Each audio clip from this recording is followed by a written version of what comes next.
Hi, this is Avira from Scrappy Mania, and welcome to another episode of Scrapping Therapy. Today we are going to try a new technique I learned this technique from Donna Downey in one of her Inspiration Wednesdays, and where she just took a regular printed image, and she used some gel medium, and she placed it on the page. And sorry that my hat is on the way. I was hoping that the hat will control my hair and wouldn't be in the way. In other videos, I noticed that my hair is kind of obstructing some of the view. So I was hoping that this hat will help, but I guess it's not really helping. But anyhow, so to get back at what I was trying to tell you is that I learned this technique from Donna Downing.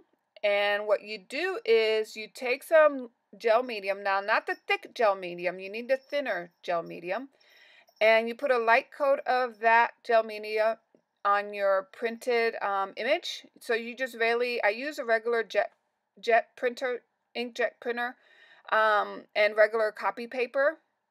And that's what I use to print my images. And then I just put a thin coat of the gel, place it on my page. I varnish it with my little tool that I purchased at the dollar store, my little spatula. And then when you pull it off, the first layer that contains most of the ink of the image will remain on your page. And then I'm wetting my hands. I have a little bit of glass of water on the side that you're not seeing me, that I go over there, I dip my fingers in the water, and then I lightly peel the top layer of that paper, making sure that I do not remove the image side of the paper. So, and here I'm doing this butterfly, and I really like how it came out. Now, I already prepped my page. I did not put any gesso, so this time I'm going to try to play with my art journal without using gesso. And I already went ahead and used some colors prior to starting this video. I colored this page with leftover ink from my last project that I started just placing on the page. And that's pretty much it. I didn't really have to do much to the page other than my butterflies. And now this stamp is from Tim Holtz, and I'm using it to put some kind of stamp images around, just to give it kind of that distressing look. And then this is a starburst from Tim Holtz as well. And then some stars, just to putting a little bit of more grungy kind of look on this page. And then here, this is from Teresa Collins. It was on sale at Joann's, so I went ahead and wanted to use the clock just to give it a little bit of more distressing look. And I'm trying to figure out where to put the doll. So I've decided to put the doll on the right side of the page, and just putting a little bit of gel medium on the doll. Now I'm being careful not to kind of put a lot of gel medium on the doll, because since I use watercolor, I noticed that my gel medium on watercolor makes the water, it reacts. So I'm going to try a different technique. So for this episode, I use Donna Downing's mixed media rub-on technique, that I will call it. Just putting gel and then just placing the image and rubbing the top layer of the paper off. And then the next technique that I'm going to show you is using a hot tool.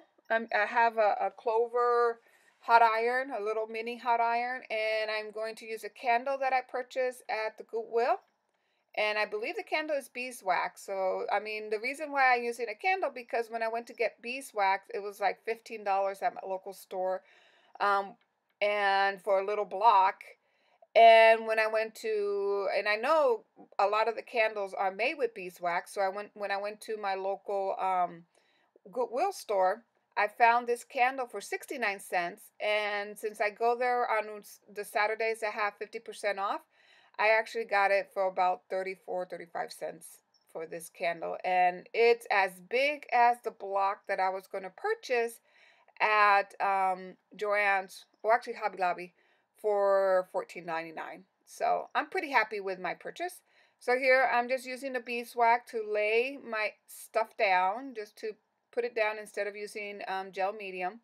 And same as my doll, I'm making sure that she's welded into the page with my wax. and it worked out pretty good. You just need to make sure you have a thin coat of the wax, otherwise you'll have a more um, kind of hazy look. You're not going to get a real clear color of on the gel using the wax, but you do get, it does look good. You'll see it at the end.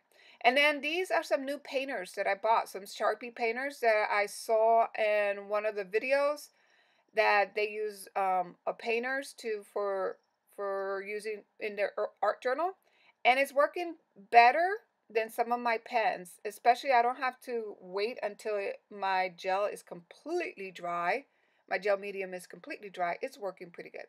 And then this is a Rough and Buff that I just got at from Hobby Lobby. It was on clearance for about $4.49, and it was a big tub. So I decided I bought three of those. There was a green one, a red one, and a silver one. And I decided to use the green and the red on this page. And it's looking, I like how it looked. So now I'm using my white paint painter pen from Sharpie or whatever. It's called Painters, I believe.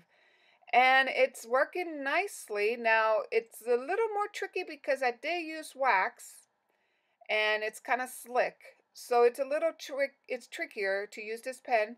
What you got to do is I'm constantly burping it a little bit on the side and then bringing it back to my page. But it works pretty nicely. I think it worked better than any other thing that I could have tried.